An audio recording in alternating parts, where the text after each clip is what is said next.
കിണ്ണത്തിന്റെ നേരത്തെ ഞങ്ങളെ അമ്മയെ നോക്കിയിരുന്നേ.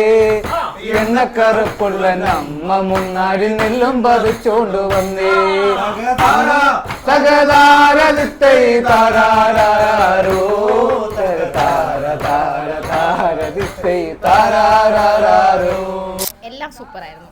കടപ്രയും ഞണ്ട് റോസ്റ്റും അപ്പവും താറാവിൻ്റെ മപ്പാസും എല്ലാം അടിപൊളിയായിരുന്നു. നല്ല ടേസ്റ്റ് ഉണ്ടായിരുന്നു. കണ്ണ 5 കിലോ വരുന്ന തലയാട്ടോ ഇത്. നീ ഒരു ഫുഡ് ബ്ലോഗർ ഒക്കെ അല്ലേ? നിനക്ക് ഇത് ഒറ്റയ്ക്കൊന്ന് തിന്ന് തീർക്കാൻ പറ്റുമോ? എനിക്ക് എന്തായാലും ഒറ്റയ്ക്ക് തിന്ന് തീർക്കാൻ പറ്റത്തില്ല. എന്താ നിങ്ങൾക്ക് പറ്റുമോ? ആർക്ക്? വീഡിയോ കാണുന്നവർക്കോ? പിന്നല്ല, എനിക്ക് തോന്നുന്നില്ല. ആര് പറഞ്ഞു? കഴിക്കുന്നവര് കാണും. കാണുമോ? പിന്നെ അങ്ങനെ കമന്റ് ചെയ്യാൻ മറക്കണ്ട. 5 കിലോ 10 കിലോ അങ്ങനെ 15 കിലോ വരെ വരുന്ന തലകളാണ് ഇവിടുത്തെ മെയിൻ ഹൈലൈറ്റ്. അപ്പോൾ ഈ ഒരു തലക്കറി കഴിക്കാൻ വേണ്ടിയിട്ട് ഞങ്ങളുടെ വീട്ടിലെ തലമൂത്ത ഞങ്ങളുടെ അമ്മയെ തന്നെ ക്ഷണിക്കുകയാണ് കേട്ടോ. കാരണം തലക്കറി എന്ന് പറഞ്ഞാൽ അത്ര ജീവനാണ് അമ്മയ്ക്ക്. തലക്കറി കണ്ടിട്ട് കണ്ണ് നിറഞ്ഞോ? കണ്ണ് മഞ്ഞളിച്ചോ? അമ്മ കൊല്ലക്കാരി ആയതുകൊണ്ട് തന്നെ 5 കിലോ അല്ല 10 കിലോ അല്ല 15 കിലോ ആണെങ്കിൽ ഇങ്ങനെ പോരട്ടെന്നാണ് അമ്മ പറയുന്നത് അല്ലേ? അടിച്ചു കയറി വാ. ഒരറ്റത്തും തുടങ്ങണം അല്ലേ? അമ്മ പറയുന്നത് കണ്ണ് കുത്തി കിഴിച്ച് ആദ്യം കഴിക്കണം. അത് കഴിഞ്ഞിട്ട് ബാക്കിയുള്ളതിലോട്ട് എത്തണം. എങ്ങനെയുണ്ടമ്മ? എന്തിന്റെ തലയാമ്മ ഇത്? ചൂരയാ?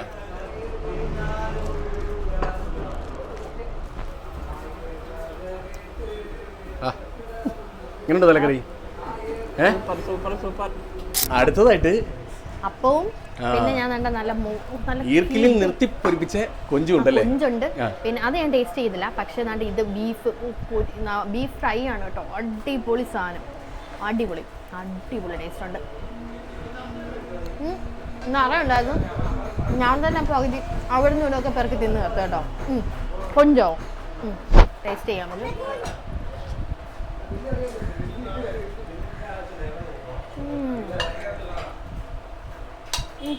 Super taste. അതിൻ്റെ ഉപ്പും പൊടിയും എല്ലാം പിടിച്ചിട്ടുണ്ട് കേട്ടോ മസാല. അതുകൊണ്ട് തന്നെ ആ മാംസവും അതും എല്ലാം കൂടെ പൊളിയായിട്ടുണ്ട്. എന്തായാലും ഞങ്ങളുടെ കൂട്ടത്തിൽ നിന്ന് ജിനുബ്രോ ഉണ്ട്. ഒരുപാട് ഭക്ഷണം ഉള്ളതുകൊണ്ട് തന്നെ കഴിച്ചു നോക്കാൻ വേണ്ടിയിട്ട് ജിനുബ്രോയും കൂടെ കൊണ്ടുവന്നിട്ടുണ്ട്. ജിനുബ്രോ എടുത്തേക്കുന്നത് എന്തൊക്കെയാ? കപ്പയും ഞണ്ടും. അതെങ്ങനെ കഴിക്കേണ്ടതെന്ന് അറിയാമോ? അത് തന്നെ. ഓ, ജിനുബ്രോ കൊതിപ്പിക്കുന്നുണ്ട് കേട്ടോ. എങ്ങനെയുണ്ട് ഞണ്ട് കറി? സൂപ്പറാ? അന്ന് കടിച്ചു പറിച്ച് കാണിച്ചേ ബ്രോ. സൂപ്പറാ? എന്നാ ഒരു ഗ്ലാസ് മുന്തിരിക്കള്ളം എടുക്കട്ടെ? മദ്യപാനം ആരോഗ്യത്തിന് ഹാനികരം കേട്ടോ. ഇത് എന്ത് കാന്താരിക്കള്ളം അല്ലേ? ഇവിടുത്തെ ഏറ്റവും വലിയ പ്രത്യേകത മുന്തിരിക്കള്ളുണ്ട്, കാന്താരിക്കള്ളുണ്ട്. ഏത് കള്ള് വേണേലും ഫാമിലിയായിട്ട് വന്ന് കഴിക്കാവുന്നതാണ് കേട്ടോ. ഏറ്റവും കൂടുതൽ ഷാപ്പിൽ വന്നാൽ കഴിക്കാൻ എനിക്കിഷ്ടമെന്ന് പറഞ്ഞു കഴിഞ്ഞാൽ ഈ ഒരു പുഴുക്കാണ്. പുഴുക്കിനോളം ഒരപ്പവും ഒരു ചപ്പാത്തി ഒന്നും വരത്തില്ല. അതിനോടൊപ്പം തന്നെ ഷാപ്പ് സ്പെഷ്യലായിട്ട് പറയുന്നത് നമ്മുടെ പോർക്കുണ്ട്.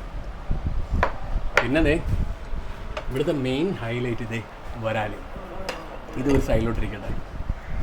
ആദ്യം നമുക്ക് ഈ പുഴുക്ക് തന്നെ ഒന്ന് കഴിക്കാം. ഈ ഒരു പുഴുക്കിനകത്തോട്ട് ഈ ഒരു പോർക്കും കൂടെ വെച്ചിട്ട് ഇങ്ങനെ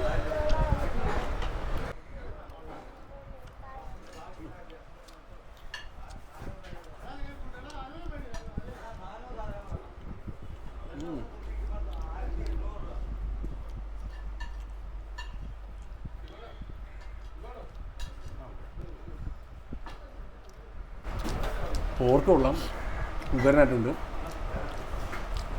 ഈ വരാലും കരിമീനും സിലോപ്പിയും ഈ മാതിരി സാധനങ്ങളൊന്നും നമ്മുടെ നാട്ടിൽ അധികം അന്യമല്ലാത്തതുകൊണ്ട് തന്നെ ഇത് വളരെയധികം സുലഭമാണ് കേട്ടോ.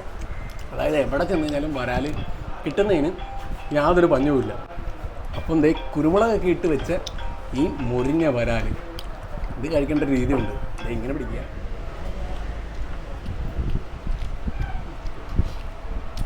ഷാപ്പുകളിൽ വന്നു കഴിഞ്ഞ് കഴിഞ്ഞാൽ താറാവിറച്ചി കഴിക്കാണ്ട് എന്താഘോഷം ആലപ്പുഴക്കാർക്ക്. ഇവിടെയുണ്ട് ആ ഒരു താറാവ് കറിയും. താറാവ് മപ്പാസിനോടൊപ്പം ഏറ്റവും കൂടുതൽ ആപ്റ്റായിട്ടുള്ള സാധനം അപ്പം തന്നെയാണ് കേട്ടോ. താറാവും അപ്പവും നല്ല പാലപ്പമാണ് കേട്ടോ. നല്ല സോഫ്റ്റാണ് അപ്പം. താറാവിൻ്റെ ഗ്രേവി ഒന്ന് മുക്കിയെടുക്കുക അപ്പത്തിനകത്തൊക്കെ. എന്നിട്ട് താറാവിൻ്റെ ആ ഒരു മീറ്റും കൂടി ഇതിനകത്തോട്ട് വെക്കുക. ഇങ്ങനെ പിടിക്കുക. നല്ല കുരുമുളകൊക്കെ ആയിട്ട് നല്ല പരുവായിട്ടിരിക്കുക. അതായത് 2 ഗ്ലാസ് മുന്തിരിക്കള്ളോ കാന്താരിക്കള്ളോ ഒക്കെ അടിച്ചിട്ട് ഇതേ ഒരു പിടിയും കൊണ്ട് പിടിക്കുക. ഇങ്ങനെ ഉണ്ട്.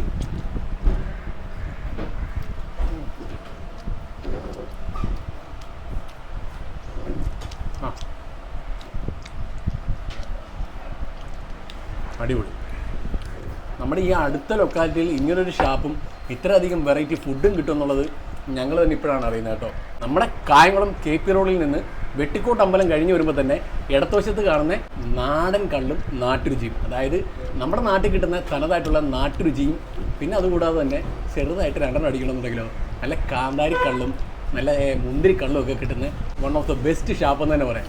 എടുത്തു പറയേണ്ട കാര്യം എന്ന് പറഞ്ഞു കഴിഞ്ഞാൽ നമ്മുടെ ഫാമിലിയായിട്ട് വരുന്നവർക്ക് ഇപ്പോഴത്തെ ഷാപ്പോട്ട് ഒരു ബന്ധമില്ലാത്ത രീതിയിൽ കുറേ ഹട്ട് പോലും ഇവിടെ ഉണ്ടാക്കിയിട്ടുണ്ട്. അതുകൊണ്ട് തന്നെ നമുക്ക് വന്ന് എൻജോയ് ചെയ്യുന്നതിനകത്ത് ഒരു ബുദ്ധിമുട്ടുമില്ല. എല്ലാവർക്കും വന്ന് അവരവരുടെ പ്രൈവസി കള്ള് ഷാപ്പിലെ രുചികളും എക്സ്പ്ലോർ ചെയ്തിട്ട് പോകാം.